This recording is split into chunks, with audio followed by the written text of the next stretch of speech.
ایک بات اپنے ذہن میں یاد رکھ لیں، رٹ لیں کہ جو میرے لیے بہتر تھا میرے رب نے مجھے دے دیا ہے، بات ختم ہو گئی۔ بس وصل اچھا ہے نہ فراق اچھا ہے، یار جس حال میں رکھے وہی حال اچھا ہے۔ بس جو میرے حق میں بہتر تھا میرے رب نے مجھے، مسئلہ یہ ہے کہ تو اس پہ راضی ہونے کو تیار نہیں۔ حضرت علی کرم اللہ تعالی وجہ الکریم نے میرے نبی پاک کی ایک حدیث بیان کی ہے، اور جناب علی جب یہ حدیث بیان کیا کرتے تھے تو حضرت مجاہد فرماتے ہیں یوں لگتا تھا کہ جیسے حضرت علی ہمیں ہر پریشانی سے نکال رہے ہیں۔ مولا علی شیر خدا رضی اللہ تعالیٰ عنہ فرماتے ہیں کہ مجھے میرے نبی پاک صلی اللہ علیہ وسلم نے ایک طریقہ دیا تھا ٹینشن فری ہونے کا۔ آپ فرماتے ہیں مجھے تو بڑا راس آیا ہے، تم بھی اگر کر لو گے تو تمہیں بھی فائدہ دے گا۔ کہا وہ کیا؟ تو حضرت علی کہنے لگے محبوب علیہ السلام نے فرمایا تھا لوگو تم اللہ کے دیے ہوئے تھوڑے رزق پہ راضی ہو جاؤ، وہ تمہاری تھوڑی عبادت سے تم سے راضی ہو جایا کرے گا۔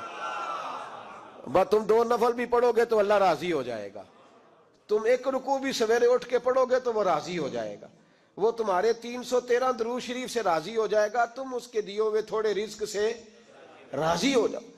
ٹینشن اس لیے ہوتی ہے کہ ہم راضی نہیں جو اس نے ہمیں دیا ہے۔ وہ حل میں مزید کی جو دوڑ ہے نا، حل میں مزید کی، بے قدرہ کچھ قدر نہ جاتی، کیتی خوب تسلی ہو، دنیا دار پجاری زردے، کتیاں دے گل ٹلی ہو، بک بک روشن اکھیاں تکیو ویکھ حویلی کلی ہو، تے کوچ نصیر اساں جد کیتی پہ جانی تھر تھلی ہو۔ تو یاد رکھیں یہ جو ہے نا مصیبت کے مال آ کیوں نہیں رہا، وہ سامنے والا پلاٹ میرے گھر کے سامنے ہے گھر کے سامنے، پر رجسٹری میرے نام کیوں نہیں، یہ مصیبت سانس نہیں لینے دیتی۔ موٹر سائیکل کھڑی کرتا ہے نا جب آ کے دکان سے روٹی کھانے آتا ہے، دفتر سے گھر آتا ہے، کاروبار سے آتا ہے، تو جہاں موٹر سائیکل کھڑی کرتا ہے وہ ٹینشن بڑی ہے کہ کبھی میری ہو جائے نا یہ والی جگہ بھی، تو میں یہاں بھی بورڈ لگاؤں اپنے نام۔ اس نے مالی پریشانی پیدا کی۔ تو جس حال میں ہے، چونکہ تو نے اپنا یہ حال خود نہیں بنایا، جس نے بنایا ہے وہ بڑا بہتر جانتا تھا کہ تو اسی حال میں اسے اچھا لگتا ہے۔ جو لوگ کمزور ذہن رکھتے ہیں ساری زندگی فیصلہ ہی نہیں ہوتا، کوئی ڈرتے رہتے ہیں، سہمے وقت گزارتے ہیں، اپنے آپ کو فکری یہ جو ایمان ہوتا ہے یہ بندے کو طاقتور کرتا ہے، بندہ مضبوط ہو جاتا ہے۔ مجھے بتائیے نا، جب ایمان پکا ہو کہ روزی دینے والا اللہ ہے تو پھر بندہ کسی مالدار آدمی کے پیچھے کبھی بھاگتا ہے، کبھی کسی بڑے آدمی سے ڈرتا ہے؟ جب اسے پتا ہو کہ عزت اور ذلت اللہ کے دستے قدرت میں ہے، پھر وہ سیاستیں سازشیں یہ کام کرتا ہے۔ تو پہلے تو مضبوطی ایمان درکار ہے ہمارے بچوں کے اندر، ہمارے مزاجوں کے اندر۔ جب تک وہ مضبوطی ایمان، حضرت مولا علی شیر خدا کرم اللہ تعالی وجہ الکریم ایک دفعہ بڑے علیل ہو گئے، کمزوری آ جاتی ہے، بندہ بیمار ہو جاتا ہے۔ تو ہمارے ہاں بیمار لوگ بعض اوقات ایسا جملہ بولتے ہیں جو کفر کے زمرے میں چلا جاتا ہے۔ آپ پریشان ضرور ہیں، تکلیف میں ضرور ہیں، لیکن آپ بات وہی کریں گے جو شریعت اجازت دیتی ہے۔ حضرت علی شیر خدا شدید علیل تھے، ایک صحابی تیمارداری کرنے گئے تو حضرت مولا علی کا چہرہ دیکھ کے پریشان ہو گئے، کہنے لگے آپ تو بڑے سخت علیل ہیں، اللہ خیر کرے، اللہ تعالیٰ آپ کو صحت دے۔ تو حضرت علی کہنے لگے تو فکر نہ کر، مجھے اس بیماری سے کچھ بھی نہیں ہوگا۔ نے کہا کیوں؟ فرمانے لگے مجھے نبی پاک علیہ السلام نے فرمایا تھا علی اس وقت دنیا سے جاؤ گے جب داڑھی خون سے رنگین ہو جائے گی، تو اس کا مطلب ہے میں خنجر کے وار کے ساتھ شہید کیا جاؤں گا، میں بیماری سے دنیا میں نہیں جاؤں گا، میں یہ بیماری سے مجھے کچھ بھی نہیں ہوگا، اللہ مجھے شفا دے دے گا، چونکہ حضور نے فرمایا کہ ساڈے نبی دی زبان ساڈے واسطے قرآن۔ تو سب سے پہلے تو اپنے ایمان کے اندر، توکل کے اندر مضبوطی پیدا کریں۔ مسلمان دیکھو نا، نماز پڑھنے سے روزی میں برکت ہوتی ہے، تو پھر اس کا مطلب یہ ہے کہ جب ٹائم آئے نا نماز کا تو گاہک جتنے مرضی کھڑے ہوں پھر دکان بند کرنی چاہیے، پھر نماز پڑھنی چاہیے، کیونکہ روزی تو اللہ نے دینی ہے، گاہکوں نے تو دینی۔ تو سب سے پہلے ضروری ہے مضبوطی ایمان، توکل، اللہ کی ذات پر بھروسہ۔ آپ کبھی میدان کربلا کا پورا نقشہ اپنے سامنے رکھیں نا، 2 چیزیں ہیں، امام حسین کو نظر آ رہا ہے اب شہادت ہو جائے گی، اتنی بڑی فوج آئی ہے، خدا کی حکمت کے تقاضے سمجھ میں آ رہے ہیں، حالات کیا ہوں گے سمجھ آ رہی، پر ایک لمحے کے لیے بھی ان کا توکل کمزور نہیں ہوا۔ اپنے رب پر جو مضبوط بھروسہ ہے، سیدہ طیبہ طاہرہ حضرت فاطمہ الزہرا رضی اللہ تعالیٰ عنہ اونٹ کے بالوں کی بنی ہوئی چادر اوڑھ کر چکی پیس رہی تھی۔ یہاں بیویاں بڑا روتی ہیں، غریبی بڑی ہے، بڑی غریب بھی ہے، حالانکہ اب کون بندہ پیبند والے کپڑے پہنتا ہے جی؟ اب تو بڑی مشکل سے وہ لوگ ملتے ہیں جو جوتا ٹوٹ جائے تو گانٹھ کے پہنے، ورنہ تو نئے جوتے آ جاتے ہیں۔ حضرت سیدہ پاک اونٹ کے بالوں کی بنی ہوئی چادر اوڑھ کے چکی پیس رہی تھی۔ نبی پاک صلی اللہ علیہ وسلم نے دیکھا، آنکھوں میں آنسو ضرور آئے، پر محبوب نے فرمایا فاطمہ دنیا میں تھوڑی سی تکلیف برداشت کرو، قیامت کی ساری عزت اللہ آپ کو ہی عطا فرمائے گا۔ تو توکل کی مضبوطی، اللہ کی ذات پر بھروسہ، اپنے رب کریم کے ساتھ امیدوں کا وابستہ کرنا، اس سے مضبوطی آئے۔ دوسرا فرمایا وَعَمِلُوا الصَّالِحَاتِ، بہترین عمل کیا جائے زندگی میں، نیک اعمال کیے جائے، وقت ضائع نہ کیا جائے، ہر وقت کوئی نہ کوئی کام بندہ کرتا رہے۔ یہاں بہت سارے لوگ ہیں جن کو لوگ نیک کہنا شروع کر دیتے ہیں نا، وہ سمجھ لیتے ہیں شاید ہم سچی مچی نیک ہیں۔ لوگ جو کہتے ہیں حضرت صاحب کی بلا، پیر صاحب کی بلا، میں یہ طالب علموں کو، دوستوں کو، بلکہ اپنے آپ کو بھی کئی دفعہ کہتا رہتا ہوں، اپنے آپ کو سمجھاتا ہوں کہ یہ لوگ تجھے کہہ رہے ہیں حضرت صاحب، یہ تو رات کو تو اپنے آپ سے پوچھنا، اپنے رب سے پوچھ، کبھی موقع ملے تو اپنی گریبان میں جھانک، غور کر کے تیری کیفیت کیا ہے، تنہائی میں تیرا دل اللہ سے جڑتا ہے کہ نہیں، عبادت میں دل لگتا ہے کہ نہیں، خدا کا خوف دل میں رہتا ہے کہ نہیں، غریب کی محبت، عزیزوں قربت والوں کا احساس طبیعت میں موجود رہتا ہے کہ نہیں۔ ویسے تو میرا مطلب ہے لوگ کہہ دیتے ہیں حاجی صاحب آپ بڑے سخی ہیں، تو اس سے تو نہیں نا بندے نے سخی ہونا، سخی تو تب ہونا ہے جب اللہ کی بارگاہ میں مقبول ہوگا۔ اعمال صالحہ، نیک کام، اور وہ کرتا رہے بندہ، کوئی بھی کام اسے نیکی کا مل جائے نا۔ دیکھنا اپنا معیار ہر انسان نے بنایا ہوتا ہے کامیابی کا۔ کچھ لوگوں کا خیال یہ ہوتا ہے کہ بچے میرے پڑھ گئے، اپنی اپنی جگہ پہ سیٹ ہو گئے، میں اب بڑے سکون میں ہوں۔ کچھ کی رائے یہ ہوتی ہے کہ میں نے سب بچے بچیوں کا بیاہ کر دیا ہے، گھر میرا بن گیا ہے، اب میں بڑے آرام میں ہوں، قرار میں ہوں، سکون میں ہوں۔ تو اپنی اپنی رائے ہوتی ہے، لیکن حقیقت وہ ہے، اصل وہ ہے جسے اللہ کے قرآن نے بیان کیا۔ اللہ کریم نے فرمایا والعصر، اے محبوب علیہ السلام ہمیں آپ کے زمانہ مبارکہ کی قسم ہو، ان الانسان لفی خسر، فرمایا بے شک انسان خسارے میں، نقصان میں۔ اپنے تئیں کوئی دعویٰ کر لیتا ہے، آپ دیکھتے ہیں کہ بہت سارے لوگوں کے دعوے اپنے اپنے ہوتے ہیں نا۔ کسی بھی طالب علم سے آپ پوچھیں پیپر دے کے آئے تو پیپر کیسا ہوا ہے، تو کیا کہتا ہے؟ جب کینڈیڈیٹ الیکشن لڑتے ہیں تو رات کو جب وہ سوتے ہیں تو سارے جیت کے ہی سوتے ہیں، ان کو سب یہی کہتے ہیں کہ لوگ سارے تیرے ساتھ ہی ہیں۔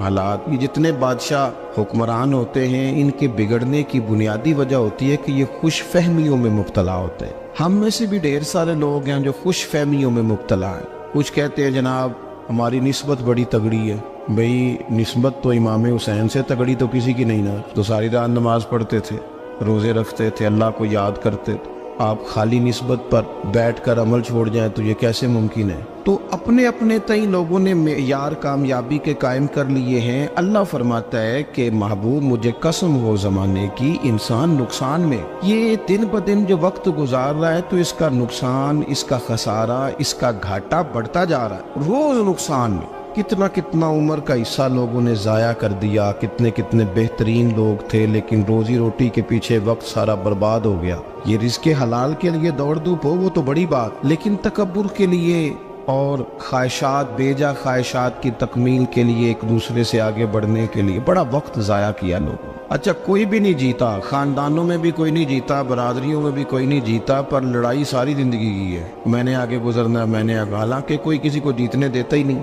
اپنے اپنے تئیں لوگوں نے معیار قائم کیے کامیابی کے۔ اللہ فرماتے ہیں بے شک انسان نقصان میں ہے، لیکن جس میں 4 خوبیاں پائی جائیں اللہ کا قرآن کہتا ہے وہ بندہ کامیاب ہو۔ کون کون سی؟ الا الذین آمنوا، سب نقصان میں نہیں سوائے ان لوگوں کے جو ایمان لائے۔ سب سے پہلے کیا کرے؟ ایمان ہو اس کے پاس، مضبوط ایمان، وعملوا الصالحات، اور ایمان بھی لائے اور نیک کام بھی کرے، اور صرف نیک کام نہ کرے، وتواصوا بالحق، لوگوں کو حق بات کی نصیحت بھی کرے۔ اور ظاہر ہے سچ بولے گا، حق بولے گا تو بڑے لوگوں کے مفادات کو ٹھیس پہنچے گی، کچھ لوگوں کو تکلیف بھی ہوگی، تو اب جب تکلیف ہوگی تو پھر مصیبت بھی آئے گی۔ تو اگر حق بات کہنی ہے تو پھر کیا کرے؟ وتواصوا بالصبر، پر ایک دوسرے کو صبر کی بھی وصیت کرے۔ 4 چیزیں پائی جائیں، ایمان، اعمال صالحہ، حق کی نصیحت، اس رستے میں آنے والی تکلیف پر صبر۔ اگر یہ 4 چیزیں میسر آتی ہیں تو اللہ کا قرآن کہتا ہے بندہ کامیاب ہے۔ اور اگر یہ 4 چیزیں نہیں تو پھر کوئی بندہ جتنا مرضی دعویٰ کرے، جتنا مرضی شور کرے، جتنا مرضی اعلان کرے، وہ کامیاب ہو سکتا۔ سب سے پہلے تو اپنا ایمان پکا کریں۔ یہ جو کچی پکی باتیں کرتے ہیں نا لوگ، مسلمان جو ہوتا ہے نا، مسلمان وہ لاوارث نہیں ہوتا، وہ وارث والا ہوتا ہے، اس کا رب ہر وقت اپنی رحمت سے اس کی حفاظت کرتا ہے۔ مسلمان ہر وقت نبی پاک علیہ السلام کے نگاہ کرم میں رہتا ہے۔ اسے کمزور باتیں نہیں کرنی چاہیے کہ میرے کو پیچھے چڑھ گیا تو پتہ نہیں کیا ہو جائے گا، برادری مخالف ہو گئی تو پتہ نہیں کیا ہو جائے گا، سچ بول دوں گا تو لوگ پتہ نہیں مجھے مار دیں گے، ایسا ہو نہیں سکتا۔ چھری حضرت ابراہیم چلائے بھی نا تو حضرت اسماعیل کے حلق پہ چلنا اس نے تب بھی ہے جب اللہ حکم کرے گا، تو اللہ کی حکمت ہوگی، حکمت الہی ہوتی ہے تو کوئی کام ہوتا ہے، ورنہ ہوتا تو اپنی طبیعت میں مضبوط ایمان، توکل، اللہ پہ بھروسہ، مضبوطی افکار کی، کچی باتیں نہیں۔ دیکھو نبی پاک صلی اللہ تعالی علیہ وسلم نے فرمایا نیکی کو کبھی حقیر نہیں سمجھنا، کبھی حقارت سے نہیں نیکی کرنی کہ یہ بڑی چھوٹی ہے تو میں اس کو کروں، اب فرمایا کبھی حقیر نہ سمجھنا، نیکی کا کام جو بھی ملے کر دینا۔ فرمایا اگر بھائی سے مسکرا کے ملو گے بنا تو اس پر بھی اللہ تمہیں صدقے کا ثواب عطا کرے گا۔ ہم تو اس دین سے کے ماننے والے ہیں جو کہتے ہیں تو گلی سے روڑا اٹھا دے، کانٹا اٹھا دے، کسی کی تکلیف دور کر دے، کسی اس پر گنجائش کر دے، کسی کے لیے آسانی کر دے، جو بھی خیر کا کام میسر آئے پورے دن میں اسے چھوڑے نہیں۔ صبح گھر سے نکلے، وہ ایک صحابی تھے، غالباً تابعی تھے، تو بازار جاتے اپنے غلام کے ساتھ تو سارا بازار گھوم کے واپس آ گئے۔ خادم نے کہا جناب کو نہ کوئی خریدا نہ کچھ بیچا، تو آپ سارا بازار گھوم کے آ گئے۔ فرمانے لگے تیرا کیا خیال ہے؟ میں نے کچھ بھی نہیں کیا۔ کہا جناب پھر کیا کیا ہے؟ فرمانے لگے تم نے دیکھا جو بندہ بھی گزرا میں نے اس کو کہا السلام علیکم، تو کتنی کو نیکیاں میں جمع کر کے آ گیا ہوں۔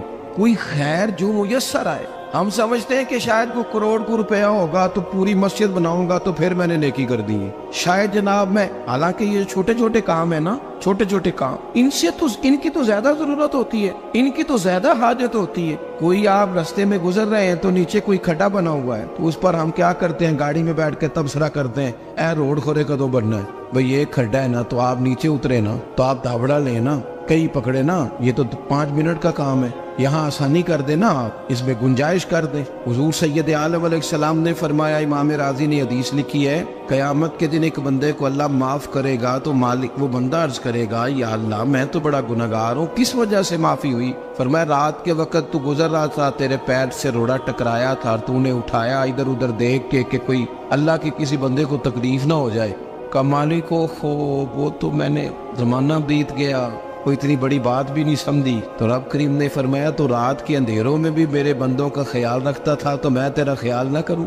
کوئی عمل ہمارے ہاں لوگ کوئی کام نہیں کرتے، بالکل نہیں، کوئی کام نہیں، نہ بڑے نہ چھوٹے نہ سمجھدار نہ ان پڑھ، کچھ بھی نہیں، نشستن گفتن برخاستن، بیٹھو راج کے گپے مارو، تبصرے کرو فلانا کچھ نہیں کر رہا، فلانا کچھ نہیں کر رہا، اس کے بعد اٹھ کے چلے جاؤ، کچھ کریں، وعملوا الصالحات، نیکیاں جمع کریں زندگی میں، خزانہ بنائیں، خزانہ، اپنی ڈیوٹیاں اپنی ذمہ داریاں پوری کریں، ہر وقت کام، ہر وقت ذمہ داری، ہر وقت ڈیوٹی۔ لیکن نا امام حسن اور حسین، ان کی آپ کبھی زندگی کا مطالعہ کریں، فرض نماز کے علاوہ 100 رکعت نماز نفل روز پڑھنی ہے، پتہ کرنا ہے غریب کہاں کہاں ہیں، ان کا خیال رکھنا ہے، اور نیرے پیسے نہیں دینے۔ ہمارے لوگ غریبوں کو پیسے ضرور دیتے ہیں، عزت نہیں دیتے، ان کو 4 پیسے کی مدد ضرور کر دیتے ہیں پر عزت نفس کا خیال نہیں رکھتے۔ امام زین العابدین رضی اللہ تعالیٰ عنہ فرماتے ہیں، گزر رہے تھے، آپ دیکھیں نا، امام غزالی حدیث لائے ہیں کہ بندہ اور کچھ نہ کرے، کسی مومن کا دل راضی کر دے تو اللہ 60 سال کی نفلی عبادت کا ثواب عطا کرتا ہے۔ دل بدستاور کی حج اکبر است، از ہزارہ کعبہ یک دل بہتر است۔ کسی کا دل خوش کر دینا، اس کو راحت دے دینا، اس کو قرار دے دینا، اس کے لیے کوئی ایسا سامان کر دینا کہ بندہ مطمئن ہو جائے، سکون ہو جائے۔ یہ ہمارے ہاں جو لوگ ہوتے ہیں نا، سرکاری ملازمین، ڈیوٹیوں والے، ان کی طبیعتوں میں تلخی ہوتی ہے۔ یہ اگر صرف پیار کرنے لگ جائے نا، سے وابستہ لوگ میرے احباب میں سے ہیں، تو میں ان سے کہتا ہوں کہ شفا تو اللہ نے دینی ہے، چلو تم دعائی تو آج کے دیا کرو نا، تم آنے والے کی بات تو توجہ سے سنو۔ وہ بیچارہ اپنی بات، ہمارے ایک بزرگ تھے تو تعویذ لکھا کرتے تھے، بڑے عالم تھے، مجھے کچھ تھوڑی سی نا میرے دل میں ان کے بارے میں خفگی رہتی تھی کہ آپ اتنے بڑے عالم ہیں، آپ کتاب لکھیں، آپ تعویذ لکھ رہے ہیں، اور پھر لوگوں نے کمائی کرنی ہوتی ہے، آپ تو مفت دیتے ہیں سارا کچھ، اتنی لمبی ڈیوٹی، سارا دن بیٹھے رہتے ہیں آپ اور لکھتے تعویذ ہیں۔ میں نے ایک دن ان سے گزارش کی، میں نے کہا شیخ آپ بڑے آدمی، جن لوگوں کو اللہ نے رسوخ فی العلم عطا فرمایا ہوتا ہے ان میں سے آپ، اللہ نے آپ کو پختگی دی ہے علم میں، شعوری عالم میں، آپ سارا دن تعویذ۔ فرمانے لگے یار میں تعویذ نہیں لکھتا، اصل مسئلہ یہ ہے کہ جو تعویذ لینے آتا ہے وہ اپنا سارا دکھ سناتا ہے، تو میں تویز نہیں لکھتا، میں نہ بس لوگوں کے کلیجے ٹھنڈے کرتا ہوں. میں کسی کا، اب تو بچوں کے پاس ٹائم ہی نہیں، وہ تو ابا کا دکھ نہیں سنتے، تو بیٹھتے ہی نہیں. اماں کہہ رہی ہوتی ہے کہ پتر کو 10 منٹ میرے پاس بھی بیٹھا کر، لیکن پتر مصروف بڑا ہے، ویڈیو چڑھانی ہے اس نے. ہم الجھ گئے. یہ چیزیں انسان کو نفسیاتی طور پر کمزور کر دیتی ہیں. جو لوگ زیادہ یہ کام کرتے ہیں ان کے حافظے کمزور ہو جاتے ہیں، وہ الجھ جاتے ہیں، انہیں پتہ نہیں ہوتا رات میں نے کیا کہا تھا، صبح میں کیا کہہ رہا. ہر وقت نہیں، ضرورت کے وقت، ہر ٹائم نہیں، مخصوص اوقات میں. حضرت امام زین العابدین رضی اللہ تعالیٰ عنہ فرمانے لگے، ہم گزر رہے تھے، امام حسین ساتھ تھے، تو رستے میں نہ کچھ غربا، غریب لوگ بیٹھ کے کھانا کھا رہے تھے. کہتے ہماری ان پر نظر پڑی تو انہوں نے حضرت امام حسین رضی اللہ تعالیٰ عنہ سے کہا، حضور آئیے، تشریف لائیے، کھانا کھائیے. وہ ضروری نہیں ہوتا آپ کو سب کا کھانا پسند ہی آئے، ٹیسٹ اپنے اپنے ہوتے ہیں، یہ ضروری تو نہیں. کھانا پسند نہ بھی آئے تو دل تو پھر بھی راضی رکھنا چاہیے. قربان جائیں، نبی پاک نے کس طرح ہماری تربیت کی. حضرت عائشہ صدیقہ رضی اللہ تعالیٰ عنہ فرماتی ہیں، کریم محبوب کا میں نے یہ طریقہ دیکھا کہ اگر کھانا ناپسند ہوتا تو چھوڑ دیتے، پر کبھی اس میں سے نقص نہ نکالتے، عیب جوئی نہ کر. گرمی کے موسم میں کھڑی ہے بیچاری خاتون، اور کتنی مشقت سے اس نے کھانا بنایا، اور کتنی گرمی صحیح ہے چولہے کے سامنے، لیکن صاحب کو کھانا رکھا ہے تو وہ کہتے ہیں یہ تو کی پکایا ہے، وہ کھانے والی چیز ہے بھئی، اس طرح کرنا، اب جو اگلی انڈیا وہ تو پکا، نہ تو کھڑا ہو. یہ پتہ چلی یہ کام کتنی مشقت کا ہے. زندگی میں کچھ تھوڑا سا دوسروں کا خیال رکھنا، یہ بھی تو دین کا حصہ ہے. آپ اپنی زندگی میں ہمیشہ اپنے لیے سوچیں، کسی اور کا سوچیں ہی نہ. تو میرے عزیز یاد رکھیں گے آپ، امام زین العابدین کہتے ہیں نبی پاک صلی اللہ تعالیٰ علیہ وآلہ وسلم نے نا حضرت امام علی مقام کی، امام حسن اور حسین کی اس طرح سے کچھ تربیت فرمائی تھی کہ غریب پروری ان کے اندر رچ بس گئی، مزاج بن گیا. وہ غربا بیٹھے تھے، دسترخوان بچھائے سڑک کے کنارے، تو امام حسین گزرے تو انہوں نے آواز دی. امام صاحب لوگ کہنے لگے، حضور تھوڑی روٹی نہیں کھا لیتے ہمارے ساتھ؟ تو امام صاحب آ گئے، نیچے بیٹھ گئے غریبوں کے ساتھ. کوئی جرت کرے نا، چلو امیروں نے تو غریبوں کے ساتھ بیٹھنے کی جرت نہیں کرنی، کوئی پیر ہی بیٹھ جائے غریبوں کے ساتھ، وہی مہربانی کر دے کہ میں پیر صاحب ہوں، قبلہ ہوں، تو میں ہی چلو لنگر کھا لوں مریدوں کے ساتھ بیٹھ کے. ہماری تو محفلوں میں بھی نا جی، نعت خانوں کا، مولویوں کا، دوسروں کا کھانا اور ہوتا ہے، اور غریب آدمی کو شاپر میں چاول ڈال کے دیتے ہیں، اور ساتھ اسے کہتے ہیں یہ لنگر شریف ہے. بھئی اگر یہ شریف ہے، تبرک ہے، تو اے پیر صاحب نو نہیں سی لنگدا، اڑتا ہے گلے میں لنگر ان کو. یہ لنگر شریف جو ہے یہ نعت خان کو بھی تو گزرنا، تبرک ہے کہ نہیں؟ ہاں نہ تو کرو نا. تو جیڑی زیادہ تبرک والی شے ہے وہ پیرانو بھی تو کھانی چاہیے نا. نعت خان کو اس کے لیے لہدا سے مرغ مسلم اعلیٰ کھانے. میں اکثر دوستوں سے کہتا ہوں چلو میلاد شریف پہ صحیح سب کے لیے اچھا کھانا پکاؤ. چلو جس غریبوں کے بچوں کو، بیچاروں کو سارا سال وہ بوٹیوں کے لیے لڑتے ہیں، تم میلاد پہ اچھی روٹی پکا دو، تو بچہ جب کھائے گا نا بہت ساریاں بوٹیاں اور چاول، اور اپنے ابا سے پوچھے گا کہ ابا جی آج کی گل ہے، تو ہو سکتا ہے غریب باپ رو ہی پڑے اور اسے کہے پتر تو آج راج راج کے کھاج ساڑھے نبی پاک دا میلاد شریف. تو امام حسین رضی اللہ تعالیٰ عنہ نا آ کے غریبوں کے بیچ بیٹھ گئے زمین پہ. انہوں نے کہا کھائیے. تو وہ جس طرح وہ کھا رہے تھے نا سادے برتنوں میں سادے، امام حسین کھانا کھانے لگ گئے. میں نے کہا خیر کا کام کوئی بھی ملے اسے ضائع، چلو اور کچھ نہیں کر سکتے تھے، کسی کو سڑک ہی پار کرا دے نابینا کو، چلو اور کچھ نہیں کر سکتے تو آپ کو پتہ ہے کہ سامنے والا بوجھ لے کے گزر رہا ہے، آپ تھوڑا سا ہٹ جائیں روڈ سے، اسے گزر لینے دیں. کوئی تو کام زندگی میں، کوئی ارادہ تو خیر کا بندہ کرے. امام حسین بیٹھ گئے، ان کے ساتھ روٹی کھائی. تھوڑی دیر کے بعد اجازت لی، فرمایا جاؤں؟ کہنے لگے حضور اور کھائیے. فرمانے لگے میں تو ابھی روٹی کھا کے آیا تھا اور آج تک ایسا نہیں ہوا کہ دوبارہ کھانا کھاؤں. ایک لقمے کی بھوک نہیں تھی، جتنا بھی کھایا ہے نا یہ تمہارا دل خوش کرنے کے لیے کھایا ہے. غرباء مساکین کی وعامل الصالحات، ایماندار بندہ ایمانداروں جیسے کام کرتا ہی اچھا لگتا ہے. 25 حج کیا امام حسن اور حسین نے مدینے سے مکے پیدل جا کے. میں کہتا ہوں چلو ہم باجماعت نماز ہی پڑھ لیا کریں. چلیں حضور صلی اللہ علیہ وسلم نے فرمایا فجر کی نماز پڑھ کے بیٹھ جاؤ، اشراق چاشت تک اللہ کا ذکر کرو. 2 نفل اشراق کے 2 چاشت کے پڑھ لو، اللہ 2 حج اور 2 عمرے کا ثواب عطا کر دے گا. مشکل کام تو نہیں. اہل بیت نے ہمیں سبق یہ پڑھایا ہے، حضور کے اصحاب نے ہمیں سبق یہ پڑھایا. تیسری بات فرمایا وَتَوَاصَوْا بِالْحَقِّ. صرف یہ نہیں کہ تم نماز پڑھ کے تو بیٹھ جاؤ، تم نے نا بے نمازی کو نماز کی دعوت بھی دینی ہے. مظلوم پر ظلم ہوتا رہے اور کونے میں چپ کر کے بیٹھے نہیں رہنا.